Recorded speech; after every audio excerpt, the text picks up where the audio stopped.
Alright, I'll eat my words on this one. This is clearly the best way you could possibly do this sort of effect. Hello everyone, and welcome to another episode of Custom LOR Cards, and today I have something super special for you guys. Now, for those who don't know, Samira just got announced, and she is one of the coolest League of Legends champions I've seen yet, and I'm not alone in this. Some people were really excited to see her, and immediately the Discord was flooded with tons and tons of Samira designs. Now, one in particular, though, really caught my eye. They made a full sort of collection of Noxian cards that are meant to go with her, and I think it's a good time to review them. So let's take a look at them, shall we? Now, our first card is a spicy one. It is Daredevil Impulse, 2 mana, draw the same number of cards you discarded this round. Of course, in Noxus for Samira. Now, this card is absolutely bonkers, right? Like, from a conceptualization standpoint, this card immediately just starts setting off red flags just because of how powerful this sort of effect is. Drawing cards is extremely good in almost any region, and Noxus, that already doesn't have too many great ways to draw, this could tip them over the edge. However, there are some great moments here too, right? First things first, I think this card is immediately a mistake if you were to print it in something like PZ, which already has a lot of discard effects already. It's also sort of a mistake to put this with Bilgewater as well, mostly because the main deck that you can really see this being run in is a deck called Casino, which is a Jinx TF deck, at least by traditional standards. So immediately right off the bat, it's really important to make sure that this card cannot see play in that deck. And so therefore, it's kind of logical that it fits more into Noxus as more of a design decision then. Also, furthermore, it's really good that this card is really solid in the discard swarm deck. That's where this deck sort of really is powerful, because a lot of the discard cards, such as Urchin or the Golem, both of them effectively draw a card as well as discarding a card. So when you play Daredevil Impulse with those cards, you're effectively gaining some little bit of card advantage by running the discard a card effects. Now, right off the bat, I personally believe this card cannot see print at 2 mana. At 2 mana, with just your spell mana available with Rummage, you can effectively trade 4 cards, being Rummage, Daredevil Impulse, and then the 2 cards you discard with Rummage, to draw 4, 2 from Rummage, and then 2 from Daredevil Impulse. So right off the bat, that is one thing to keep in mind right off the bat. I think immediately this card cannot see print as is. So unfortunately, by that grain alone, it cannot be an S-rank card, unfortunately. But let's work our way down in terms of any other mistakes this card really sees. It is extremely powerful, right? Right off the bat, this card is something that you could see being run in almost any discard aggro deck. So how can we make this a little bit better?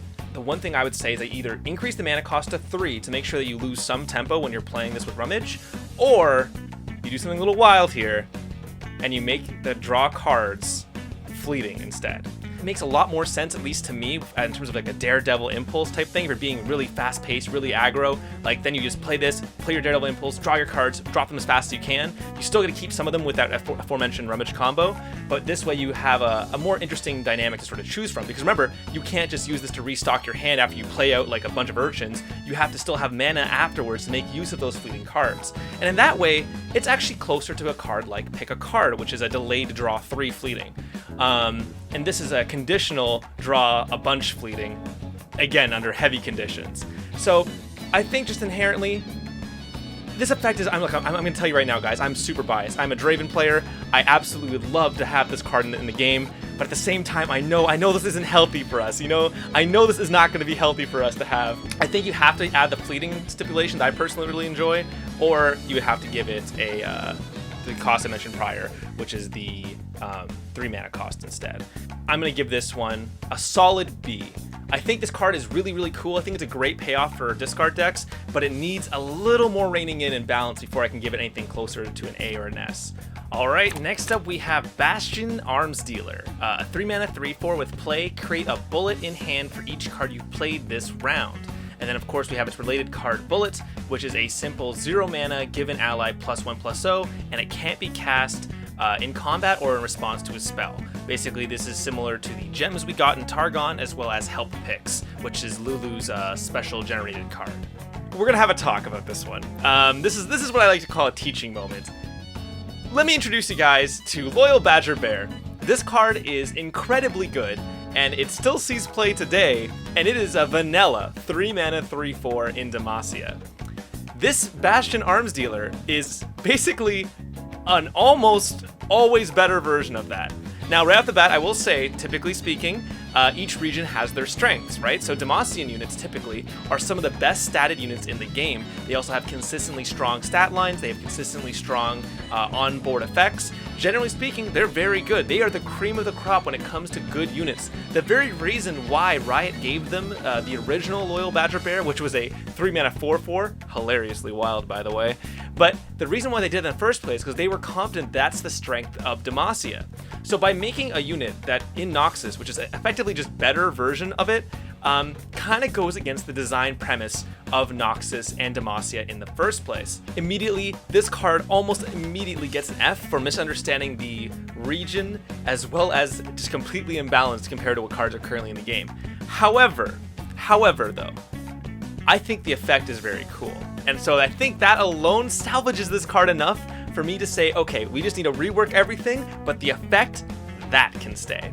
Because the effect to create a fleeting bullet in hand for each card you play this round, it's an interesting one. And as we're going to see a little bit later, I really do think that this is the perfect sort of thing for Samira. Samira, we kind of think of a combo fast-paced character. So if we make these bullets essentially like combo enablers, like you play X amount of cards type of thing, then I feel like that's the exact direction you want to sort of take a combo-centric like pop-off character, right? The effect is good, the stats and the mana cost need to be completely changed.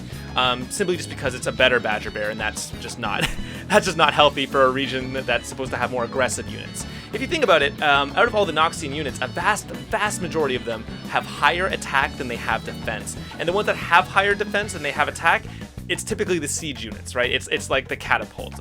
It's like Swain's boat. These sort of units have really strong defensive abilities, because typically they're meant about whittling down the opponent via over turn-based effects, right? Meanwhile, all their units are typically just like very much like high attack, low health, super aggressive attack, quick attack, super aggressive units that have overwhelm, right? There's tons and tons of Noxian units that are aggressive, so it doesn't make much sense that this is an almost defensive card for Noxus.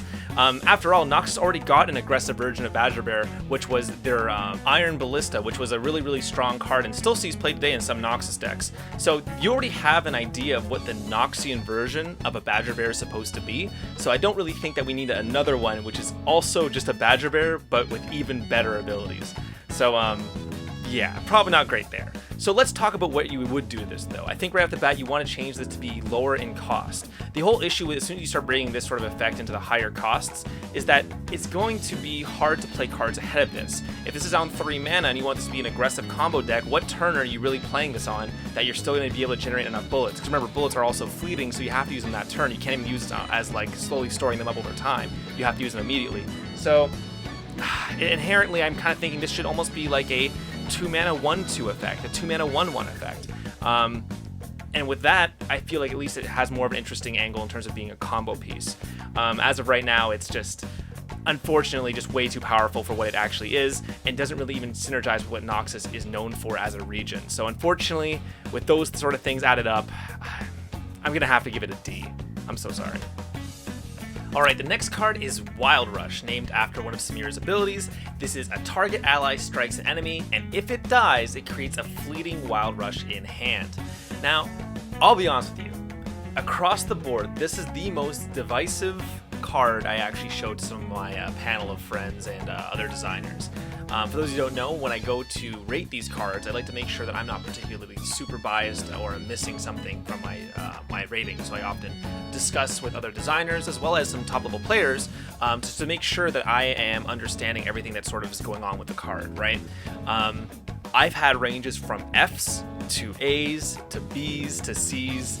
This card is almost the definition of divisive. So let me at least try to tackle this from my own perspective first, and we're gonna go from there. So right off the bat, it is a strike card, and it is a non-conditional strike card other than obviously needing the conditions to fulfill the strike, which is an ally and an enemy. This sort of effect is technically speaking not in Noxus's region distribution, because Noxus only has one and it's only in combat and it's restricted. In my opinion, I think that Noxus could have these sort of effects in the future because they are the closest thing we have to the Demacian style of type of decks, but it's more aggressive. I actually do think this is actually quite balanced as well. Concerted Strike is 2 allies strike 1 unit unconditionally, which is in Demacia. And then we have Single Combat, which is 2 mana. The opponent's unit gets to strike back at you. Then we have Whirling Death, which is a conditional 1-way strike, right? So with all those sort of mana costs lining up, you can actually see 2, 3, and 5. So if it's a little bit weaker than Concerted Strike, but a little bit stronger than Whirling Death, then therefore 4 mana seems appropriate for this. Now, also on top of that though, it's also, in my opinion, somewhat of a failure too, because it is an exact almost clone of what the design is in League of Legends. So for those who don't know, there's an unfortunate trend in card design that people really try to look at the gameplay of a character and then translate that directly into what League of Legends is. And then while that does work for some things, it's really not the basis, and it really shouldn't be what you always try to bounce your cards around.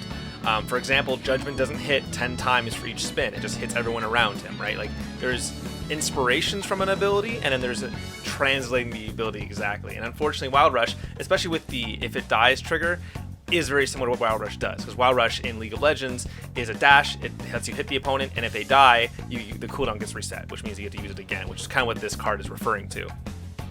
So I'm not a huge fan of it being a direct translation, but overall it's understandable. It's not the newest one either. There's plenty of other cards in the game that are translations, but they're not like this blatant, at least in my opinion, but that's another whole discussion entirely. And then lastly, the last sort of thing to look at it is its issue with it being very similar to other cards like Noxian Guillotine, and perhaps encroaching on that design space. I almost want to give this a rating that can be fair here, because I think in current standard I would not want to see this printed, just because I feel like there's too many effects that are based around it, and I don't think this is in Nox's wheelhouse to really own. It's also really strong with some overwhelms. It's just, genuinely, I'm not a fan of this. I'm not a fan of it, but at the same time, I also think that it's a fine card to print. I'm in this really weird situation for this one. I feel like this is something that it could have potential if we had more things based on it, but unfortunately I think right this second I wouldn't want to see it printed. This is something to keep your eyes on, and I actually won't give this a rating. I apologize for those of you who want a rating on this, but I don't think that this card could see print now, but I think there's a world where it could. So this is something where I'm just simply like, functionally the balance is solid, I think, especially when you compare it to the other strike effects out there. The issue that it's not Nox's strike effect, so I can't give an exact answer to this, but at the same time it's like, hey, maybe they might do it, right? So this is something I could reasonably see happening, but it's also one I don't necessarily completely agree with in terms of the design. So I'm at this weird crossroads. You please understand. Apologies for not rating this. Like at one point I was rating it an F because I just didn't feel like this was a proper design to have for Noxus, but at the same time it's like, maybe they do give it, let it happen. Because after all, for those who don't know, Lee Sin actually came with his own strike effect, but it was in a region that had no strike effects at all. So clearly Noxus is closer to getting a strike effect than Ionia was. So it's just like, there's this really weird issue. I'm so sorry guys, this one is just so hard to rate, and honestly it's just very difficult to really sort of anchor down exactly what I'm saying on it. It's a really weird situation, and I think you guys will have to forgive me for this. But yeah, let's head on to the next card before I spend too much time at this, because I think this could legitimately get somewhere. Alright, I'll eat my words on this one. This is clearly the best way you could possibly do this sort of effect. Okay, so for those of you who don't know, I've been a long-time proponent of no quick attack and challenger should ever belong on the same card together. And this is simply because of how powerful the two keywords tend to interact with each other. Even basic things such as quick challenger and regen, challenger and tough, these are the keywords that we've already seen incredibly broken on their cards. Vi and Braum in particular, at their peaks, were absolutely oppressive to the game, and those are still effectively, in many ways, worse versions of quick attack challenger. Obviously there's key differences there, but generally speaking, of course. Generally speaking, for this sort of effect combination, it can just get really oppressive very quickly, as it allows you to win combats extremely easily. Already, when you're challenging, you would never put yourself into a challenge situation where you're not already winning the combat, or at least winning it in terms of tempo, or clearing or buying yourself some time/space, right? Like when you challenge a 2/1 bird into a bigger unit, you're usually clearing the way for your other units to get in and deal damage, or you're putting a barrier on it, or you're putting a buff onto it so it can be more easily able to trade. I want to state this right off the bat. Quick attack is one of the most powerful keywords in the game because of how hard it is to trade into it. You need multiple layers to sort of outscale it, and you typically need at least to answer with a buff if you want to be able to block these sword units effectively. Being able to challenge as well and dictate that you're going to kill one of their units can get extremely powerful very quickly and allow you to really grind out value consistently. And this is why I see a lot of designs that typically go into challenge or quick attack, they tend to fail because they're incredibly powerful and they can just scale out of control really quickly. Just recently, Freak, during one of his design article reviews when he was talking about some of the new cards, he even explicitly mentioned that Fiora at one point had quick attack, but they found it was oppressive and it was basically insanely powerful. Of course, quick attack on top of her challenger, of course.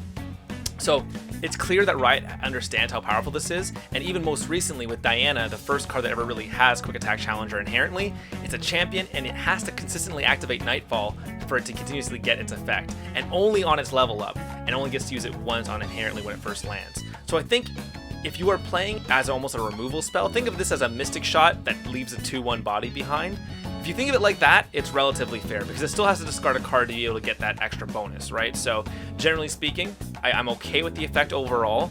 It's just something that we have to be really careful about when we sort of look towards future designs with this. So even though I am personally, right now, going to give this card a B, I want you guys to consider that Quick Attack Challenger is extremely difficult to implement correctly, and it's something that you have to really question yourself, does it need this effect? Because if it does, we need to really look at the effect a bit more. And in many ways, this was almost a challenge from the creator to show me that it could be done hypothetically fairly, and this is how far they had to really dumb down the idea just so that it seems fair overall.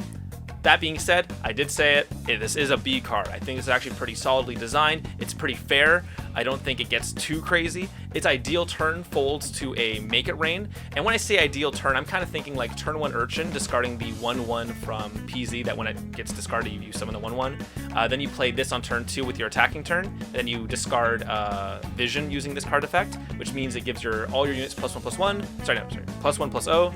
And then Stylish Red Blade then is a 3/1 Quick Attack Challenger that kills their 1-drop, and then it also, on top of that, continues to get more damage in as a 3/1 Quick Attacker, which we already know is a card already in PZ. So that's definitely consideration for a crazy turn, but considering that entire turn completely folds to 1 Make It Rain or a Vile Feast, like, it's hard to really say that this card is particularly broken. So in that sense, I think it's relatively fair. I think this is probably the best way you can do it, as I said earlier.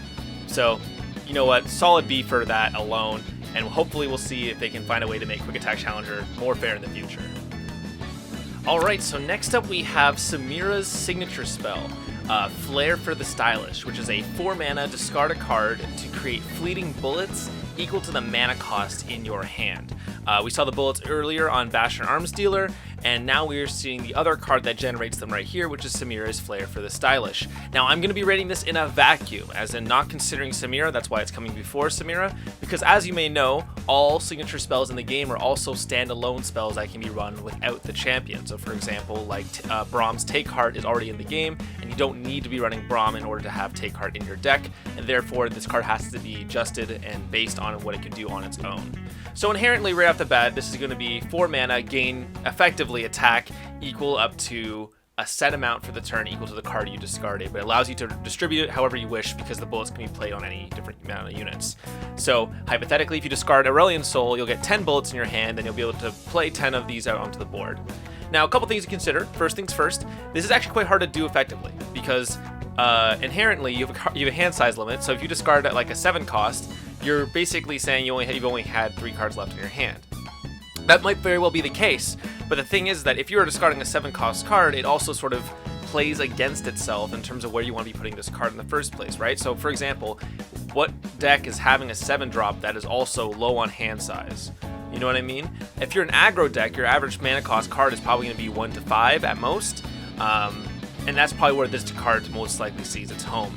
Because anything higher than that, realistically, is questioning what kind of deck you're running that both wants to push an aggressive game plan, because that's what this card does, as well as has high mana cost cards. Sure, it's really funny to be able to do 4 mana, gain 10 power for 1 turn, but the thing is that that's actually not that good comparatively to what the conditions you need to have there, which is that you have no cards in hand and then you had the 10 cost card in your aggro deck, right? So right off the bat, there's a couple issues right there, I feel, with just inherently how the card sort of conflicts with itself.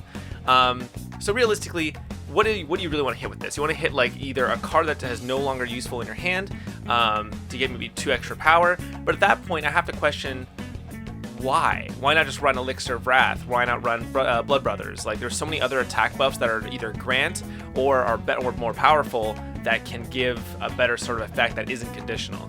Now the reason why is probably going to become more obvious with Samira, because Samira's effect is basically perfect for this. But the issue here is that I feel like on its own this card is pretty bad. Like, it's just, I don't really see how you would really want to run this card when so many other attack buffs exist in the game. This card basically only exists as a way to bump up attack power really quickly, and that's totally valid and totally fair, but I feel like Noxus is not the region that really needs this, and Noxus is a region that already has plenty of attack buffs to sort of like compete with this in the first place. So if you're running this purely as an attack buff, it's kind of just very weak, and I don't think it's very much worth it in that situation. I could be wrong on that, of course, but at least that's my first take on this. So overall, it's not like a broken card. It's not even like unfunctional. I just don't think that this card could really work on its own, and that I feel like kind of hurts the card a lot. So to me, I'm gonna have to give this one a C. It's not irredeemable even. I feel like the best way you could hypothetically make this card is to make it so that you discard a card still, yeah, but it's a set number of bullets and rather than based on the cost, because that's sort of the interplay that's happening here right now where I have to kind of question it. You can make this card cost a little bit less and give like a set number of bullets and you still discard 1 card, and that way it makes a little more sense then. But yeah, otherwise though, it's a fine card. It's nothing really incredible, and it's not something I really want to see in the game hypothetically, again because the issues I mentioned just prior. But overall, not too bad, but I think I'll have to stick with the C rating on it.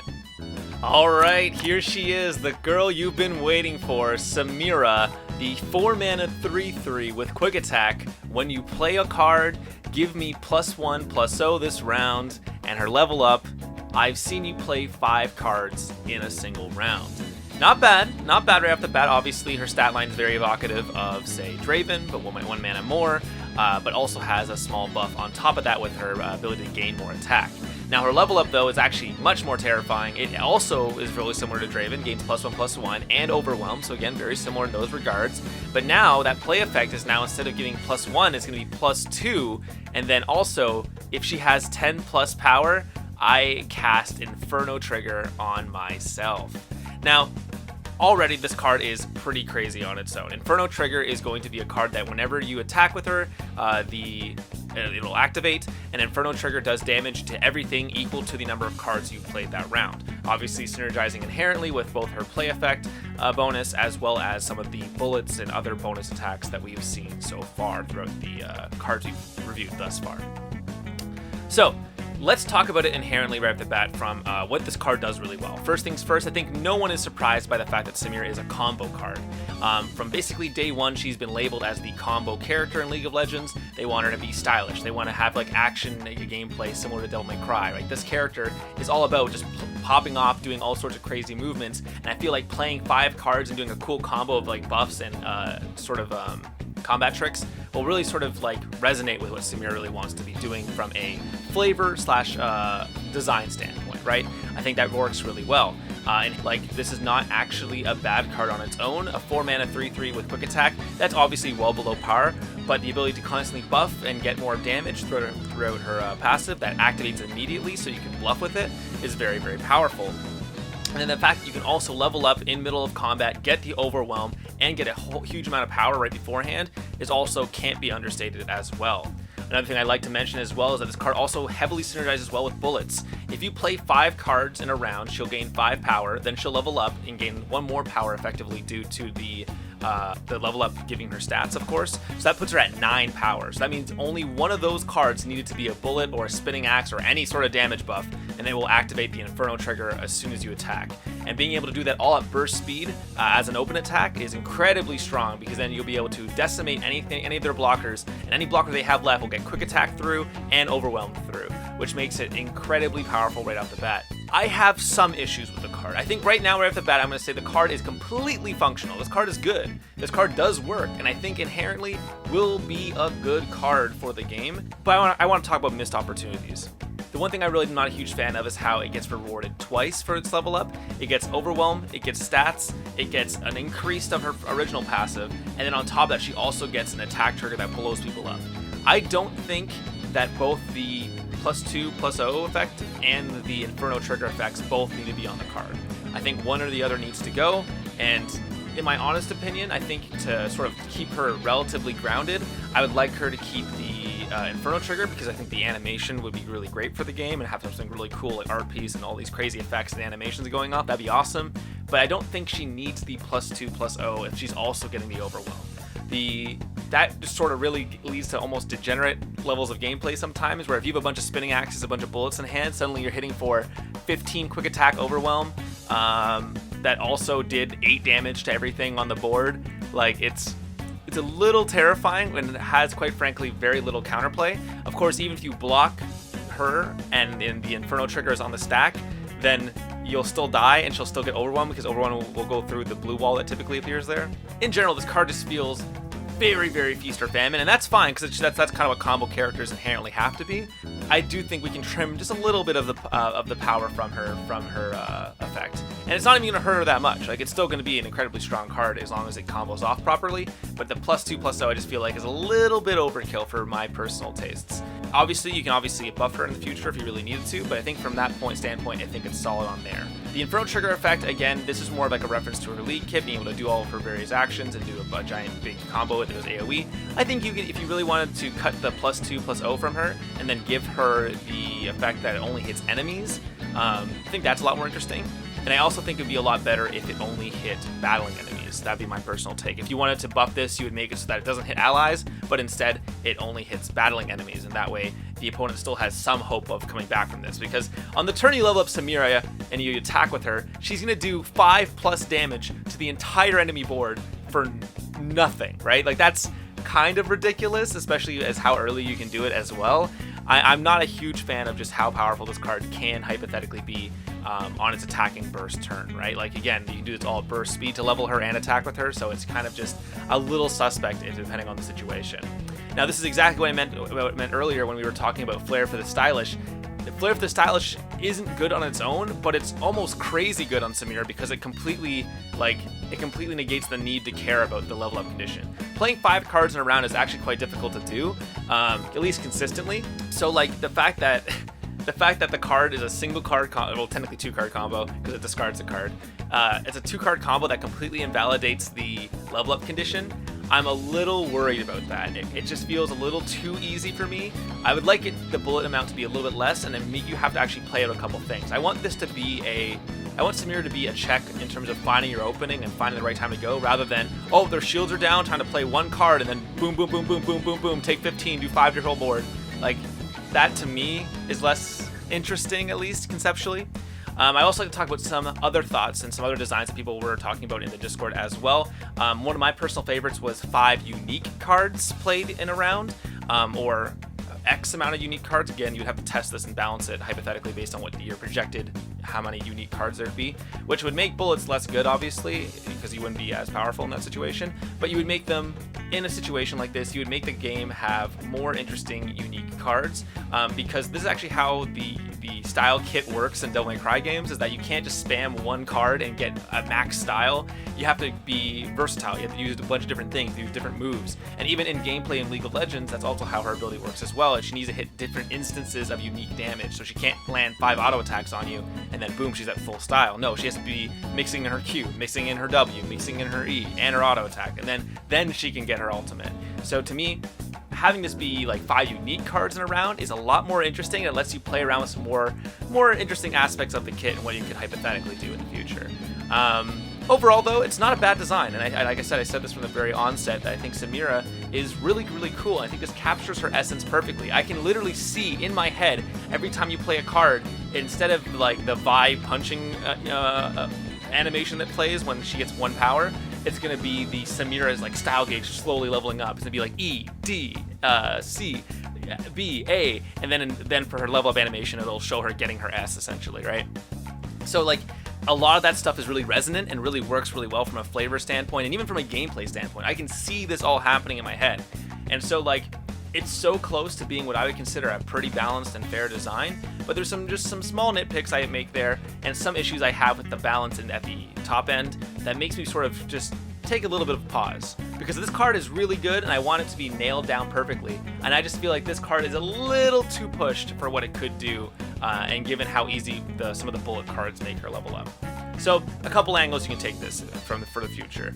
Obviously, you can trim some of the power from her level up and keep her exactly the same as she is now. You could also just make her level up harder and then keep the level up condition, right? Or you can nerf some of these bullet abilities and make the card still stay the same. So that's the one thing I like to mention here, by the way, guys, is that a lot of these cards are balanced based on the cards that I'm shown and the cards that are currently in the game, right? So in a situation where cards are overpowered or underpowered, buffing even unrelated cards could hypothetically make the card somehow good or somehow balanced. And everything is a lever, right? So for example, if we wanted to balance this card, let's say we find out that this card right now is too overpowered, right? We can adjust the mana cost. That's typically what people do when it comes to these sort of things. You can adjust the power and toughness. Maybe she starts at 2-3 instead, right? Maybe she has to see 6 cards to level up. Maybe she has to see 7, right?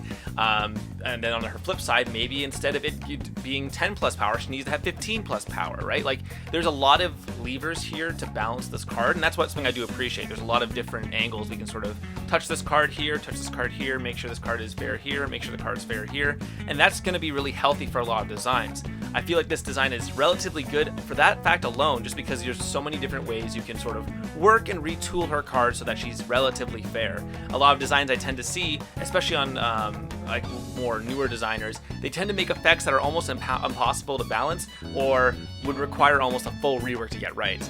And so for this card, which only really, in my opinion, has relatively small balance changes and some changes I would personally make, I'm going to give it a solid A rating. This card is really cool, and I like it conceptually a lot. There's a lot of things I would personally rather do, but those are personal nitpicks. But this card does a lot of what I kind of want to see in a combo archetype. It reminds me very much of Shiraiza, the unit in Noxus that does double damage when it hits the Nexus. But of course, this is a champion version of that essentially, and has a lot more grounds with her as well. Otherwise, though, that was my general look at Samira. I think a solid A is pretty fair here.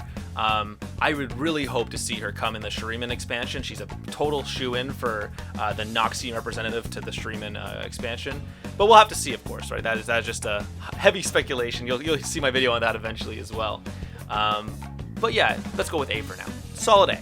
All right, that was the full custom card set for Samira, made by Mimir, the Felony Fellow.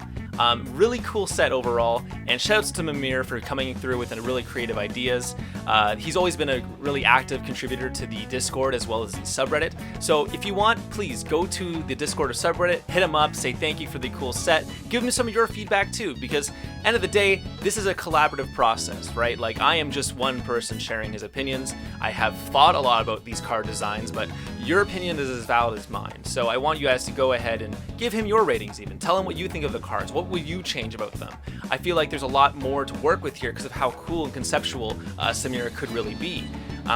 So yeah, please go ahead and go join us on the Discord or the subreddit. We'd love to have you there. And if you have a card you'd like to submit it, please send it my way. I'll include my email in the description of this video. You can send it to me on YouTube DMs or on Discord. However you like to send it to me, it is totally fine. This was made entirely by one person, but of course, if you have a set or just a single card, it doesn't matter. Just send it in and I will tell you what I think of your card, tell you what I think could be changed about it.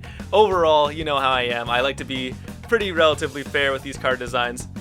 So please send me whatever you can. I would love to take a look at them. But yeah, in the meantime though, thank you so much guys for joining me. It's been a really cool time to go ahead and really sort of delve deep into the custom card universe that we have here across the subreddit and Discord. I can only hope that we'll continue to grow bigger as the future sort of goes on, and I think I'll start looking at some more of the design contests that we constantly have on the subreddit and Discord. They are a really cool way for us to have a sort of unique theme and idea that we can go for when we're designing cards. It's a solid source of a direction of where we want to go, you know what I mean? So yeah, I'll probably review some of those next. But please go ahead and send some more in, and then we will be able to sort of see where we want to go with this sort of idea with these views and stuff like that. I might start doing some more in-depth thoughts about what I think of the overall design of Runeterra, because honestly I enjoy a lot about the game and the cards, and I feel like if people really sat down and thought about it, they'll see some patterns and things that can really sort of make custom cards shine even more. But until then, if you like this video, of course, you know I gotta do it. Please like the video, comment, subscribe, send me $5,000 USD. You know, the standard stuff you do. You know. But otherwise, though, thank you so much, everyone, and I'll see you guys around next time. Peace out.